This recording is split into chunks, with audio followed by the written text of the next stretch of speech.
Thanks, Anthony. Yeah, the atmosphere here at the Unidome today was absolutely electric, and our Siouxland slate started at 1 p.m. between MMCRU and West Sioux, and anticipation filled the air as the last time these two teams played each other, it was a dogfight with MMCRU only winning by 1 score.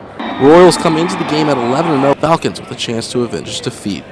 So start for both teams, but a little bit of a spark early on for the Royals after this pass is intercepted by Gage Johnson. He brings it back to the red zone, but MMCRU could not cash in a score.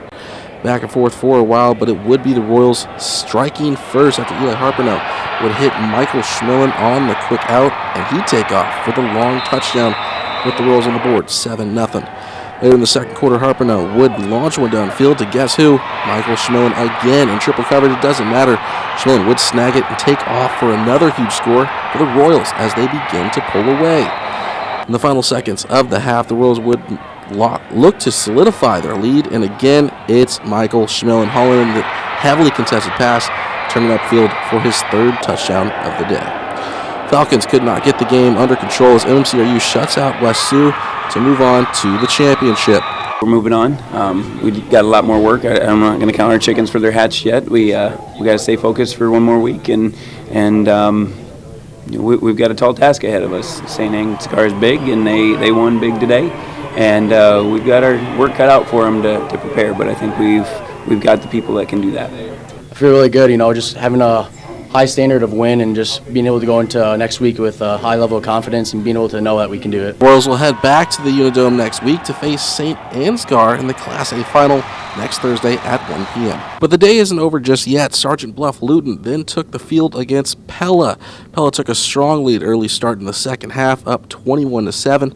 They would continue dominating after this pass got away from Isaiah Jervik, picked off by Nate Warner, who would set up the Dutch in Warrior territory, leading to another score. Warriors would finally find the end zone again in the fourth quarter with Beckett Veros up the middle, the junior getting his second touchdown of the night. He would finish the game with 131 yards on the ground on only 16 carries. But even with his powerful running, SBL was shut down and fell too far behind to get back in this one. Pella takes this win 35-14. Indeed, SBL's first year in Class 4A at 10-2. I'm just really proud of the guys and the work we put in from the summer to now.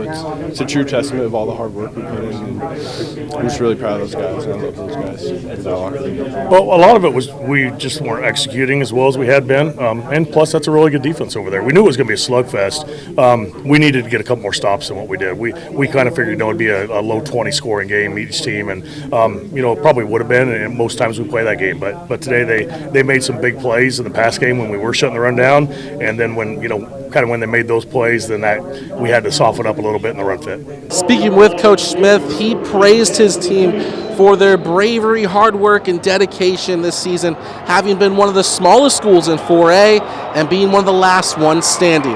From the Unidome, I'm Alexander Huddleston for KCAU-9 Sports. Anthony, back to you.